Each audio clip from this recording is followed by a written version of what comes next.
Hari ini kegiatannya itu melakukan penyemprotan. Untuk penyemprotan itu sebetulnya tidak harus semuanya disemprot ya. Di samping untuk menghemat biaya produksi, juga untuk penghematan waktu. Yang penting itu adalah yang disasar.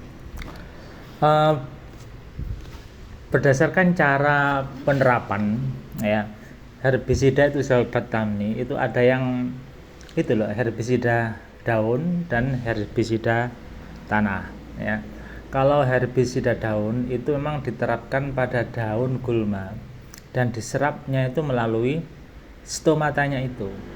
Nah, sementara kalau herbisida tanah itu memang diterapkan ke tanah dan diserap oleh akar dari itu gulma tersebut. Nah, penggunaan herbisida dalam pengelolaan gulma ini sangat bergantung pada jenis herbisida yang dipilih. Maka untuk memastikan efektivitasnya penting bagi petani itu untuk memahami klasifikasi herbisida tersebut. Lalu apa klasifikasinya?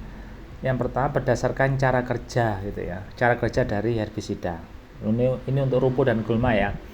Ada itu sahabat tani, ada yang disebut dengan herbisida kontak. Yang kedua itu adalah herbisida yang sistemik. Penasaran kan lalu apa perbedaan antara kontak dengan sistemik itu sahabat tani?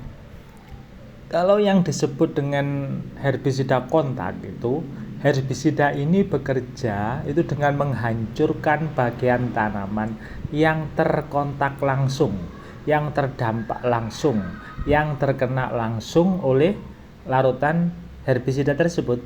Efeknya bagaimana bisa diduga ya. Artinya efeknya cepat terlihat, jadi hasilnya itu langsung tampak.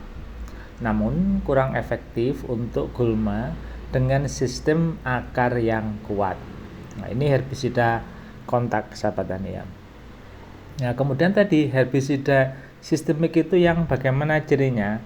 Kalau yang sistemik itu diserap oleh daun atau akar gulma dan ditranslokasikan ke seluruh bagian tanaman termasuk akar. Nah, herbisida ini lebih efektif untuk mengendalikan gulma yang memang sulit dibasmi. Itu berdasarkan cara kerjanya sahabat tani. Di samping berdasarkan cara kerjanya, itu ada juga yang dikategorikan itu loh sahabat tani ya, berdasarkan targetnya ya, berdasarkan sasarannya.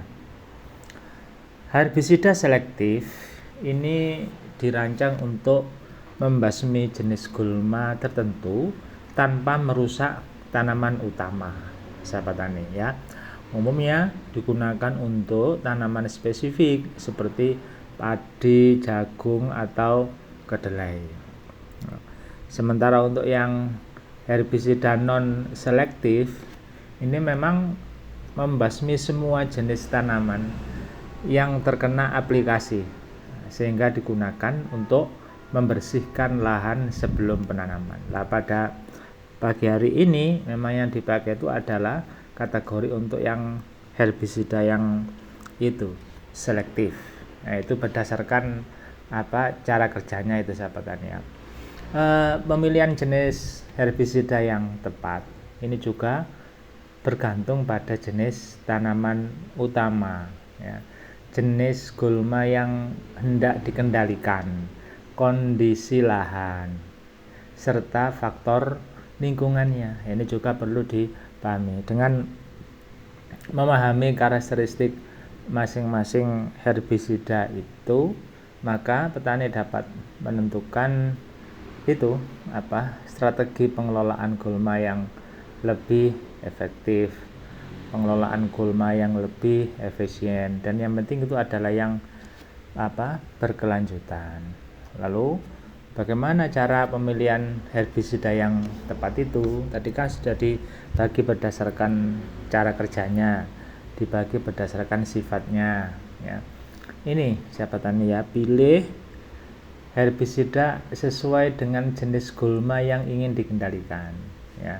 Gulma itu kan ada yang gulma daun lebar, ada yang gulma berdaun sempit, atau gulma yang spesifik lainnya. Itu yang pertama.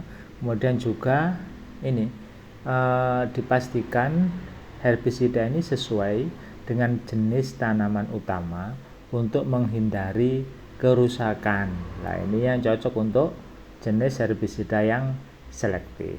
Nah, dipertimbangkan kondisi lingkungan dan lahan, ya, seperti juga jenis tanahnya, kemudian kelembapannya, untuk memastikan herbisida itu dapat bekerja secara optimal.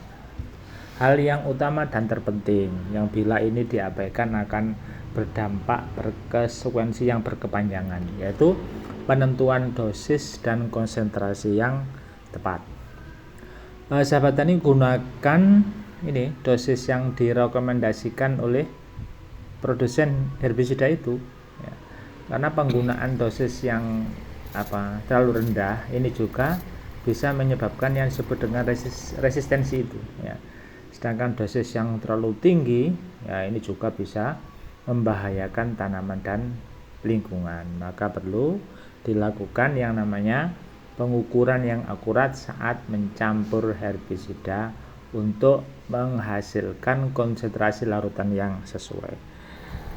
Yang mungkin perlu menjadi perhatian bagi kita semua itu adalah utama dan terpenting adalah waktu pengaplikasian yang tepat, ya.